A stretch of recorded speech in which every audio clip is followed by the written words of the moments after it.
Hey y'all, and welcome back to another video on growing plants and using plants as nutrient sources and why you should do it.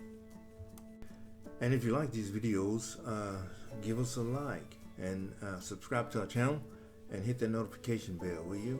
Thank you.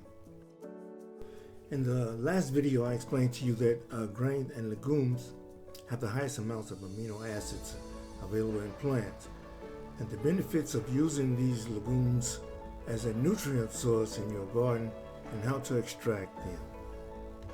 And in this video, I will introduce to you the fruits and herbs that we use to make our fertilizer with. So let's get down with it. Citrus fruits such as oranges, lemons, grapefruits, satsumas, tangerines, kumquats contains high amounts of amino acids and are the ones that you should be using for your garden and your grow.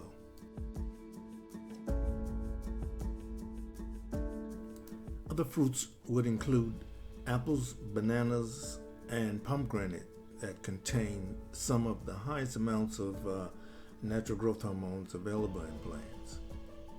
Of course, other fruits also contain amino acids, but these contain the highest amounts and the ones that you should actually concentrate on. But have you ever really thought about using fruits as fertilizer? And here's some things that you might want to keep in mind.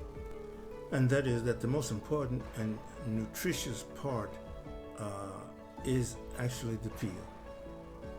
Orange peel, for instance, is high in phosphorus and boasts an NPK of 114.6.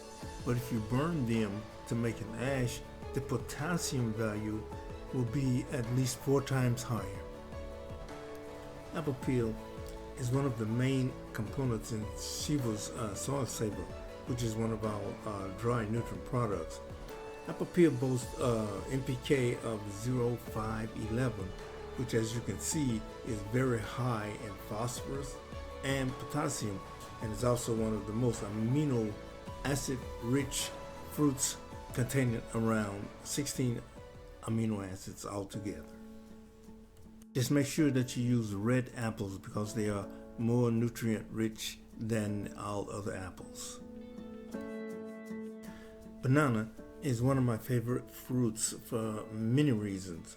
Banana peel has an NPK of 0 to 10, and besides being a great source of phosphorus and potassium, especially potassium, bananas are also packed with amino acids and auxins.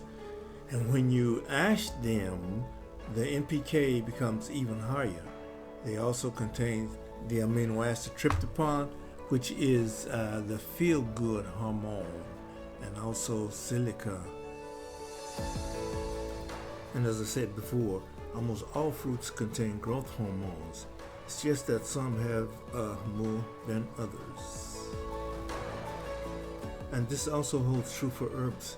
There are many herbs that grow naturally and can be used as nutrients in the garden. Herbs like comfrey, canola, dandelion, mint, and willow are extremely high in all NPK values, except for willow, that is, which we will get into in a few minutes. But first, I just want to touch upon the other herbs that we use in our garden and grow. Canola, also known as raps, is very high in nitrogen-enriching amino acids. It has calcium, magnesium, and protein in abundance, and should be very much a part of your nutrient base. Comfrey, also known as wellbine, packs an NPK of 8,320, high in nitrogen and potassium. Comfrey contains at least 18 amino acids and is loaded with calcium and magnesium. Next we have dandelion, which is one of my favorite herbs, and the greens of dandelion contain at least 14% protein.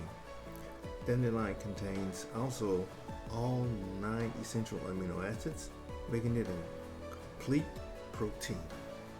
Not only that, dandelion boasts an NPK of 10, 14, 16 that balances the difference between the NPK values and give you a pretty even nutrient source to work with, because Dandelion is like an all-purpose nutrient source that is loaded with lots of nitrogen, phosphorus, and potassium.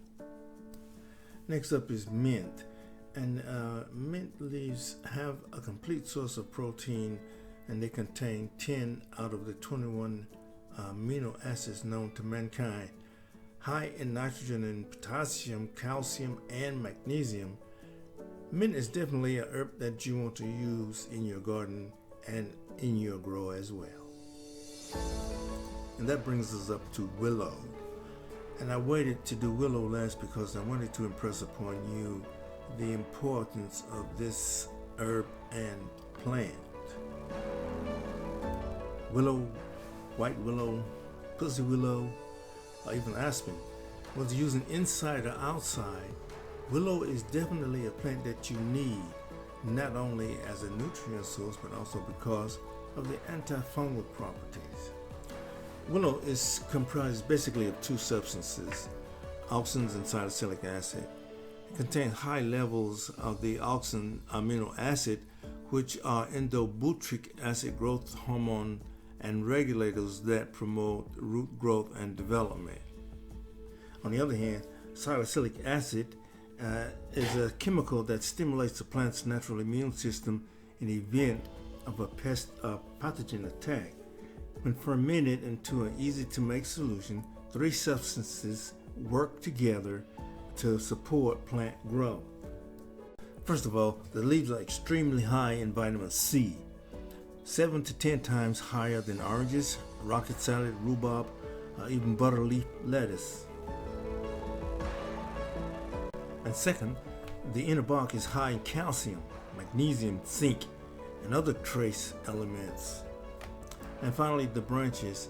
Young fresh willow branches are high in endobutyric acid, which stimulates rooting, and salicylic acid, which protects cuttings from fungus and bacterial infections. And if you're not using willow in your garden and grow, you might want to think about doing that. So that's going to wrap things up. And if you like this video, please give us a like, hit the notification bell, and don't forget to subscribe to our channel. Thank you very much. Ciao bello.